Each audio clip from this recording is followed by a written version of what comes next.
السلام علیکم. سماج کی کڑوی سچائی، کیا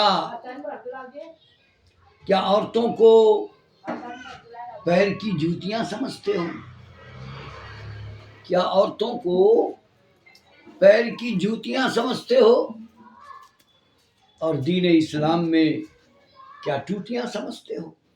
دین اسلام میں کیا ٹوٹیاں سمجھتے ہو؟ اور عورتیں شوہر کو سرتاج کہا کرتی ہے، اپنے سر کا تاج. عورتیں شوہر کو سرتاج کہا کرتی ہے، تیرا اور تیرے بچوں کا ہر کام کیا کرتی ہے. عزیز دوستوں، میرے پاس بہت سے ایسے سوال ماں بہنوں کے آتے ہیں. سوال ایسے سوال کرتی ہے کہ جس کو ان کے سوالوں کو سن کر اور شرمندگی ہوتی ہے ایسے شوہروں پر جو ظالم ہے. کہتے ہیں کہ اللہ تبارک و تعالیٰ کے نزدیک سب سے ناپسندیدہ چیز جو ہے وہ طلاق ہے. اکثر طلاق کی نوبتیں آتی ہیں. نکاح و طلاق کا مسئلہ ہو، سماجک سمسیا بہت زیادہ کھڑی رہتی ہے.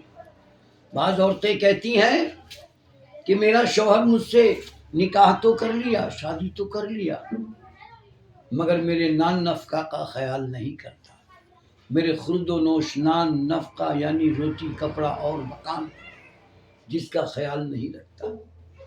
اگر یہ بات ہے تو جب عورتوں کو تکلیف ہوگی، نان نفقہ کی تکلیف ہوگی، کھانے پینے رہنے سہنے کی تکلیف ہوگی، اور اگر وہ کوئی غلط کام کرے گی، کوئی گناہ کرے گی، تو یاد رکھو یہ گناہ، عورتوں کا گناہ مردوں کے اوپر عائد ہوگا.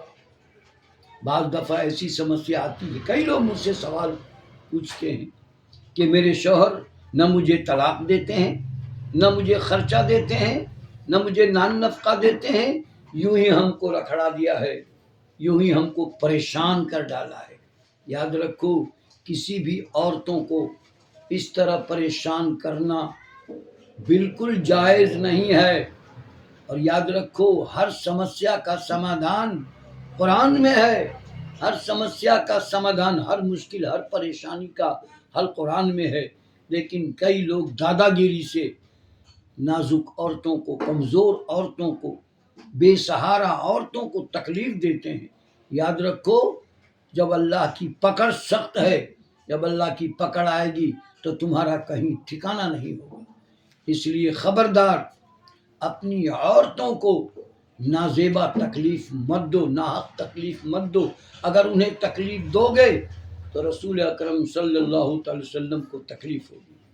اس لیے پیارے عزیزوں، میری ماں بہنوں اور آپ لوگوں سے گزارش کرتا ہوں کہ نکاح یا طلاق یا شادی وغیرہ کے کسی بھی سمسیا سے آپ جوجھ رہے ہو اور آپ کو سوال کا جواب نہ مل رہا ہو تو شریعت محمدیہ کے ذریعے انشاءاللہ جواب ملے گا. آپ ہمیں اس نمبر پہ کانٹیکٹ کریں.